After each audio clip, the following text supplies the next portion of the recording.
கந்தசஷ்டி கவசத்துல ஒரு வரி வருது, ஒரு நாள் 36 கொண்டு. அதாவது கந்தசஷ்டி கவசத்தை ஒரு நாளைக்கு 36 முறை படிக்கணுமா.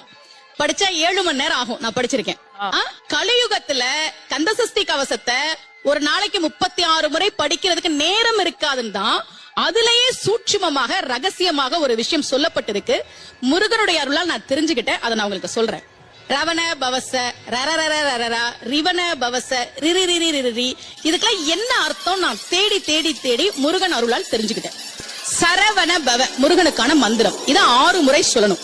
இப்ப சாவ தூக்கி பின்னாடி போட்டீங்கன்னா ரவண பவச, அத 6 முறை சொல்லணும். இப்ப ராவ தூக்கி பின்னாடி போட்டா வனப வசர, வாவ தூக்கி பின்னாடி போட்டா நபவ சரவ, இப்ப நாவ தூக்கி பின்னாடி போட்டா பவ சரவண, பாவ தூக்கி பின்னாடி போட்டா வசர வனப. ஒன்னொன்னையும் 6 முறை சொன்னா 6 × 6 36 வரும். இப்படி சொன்னால் 5 நிமிஷத்துல சொல்லிடலாம்.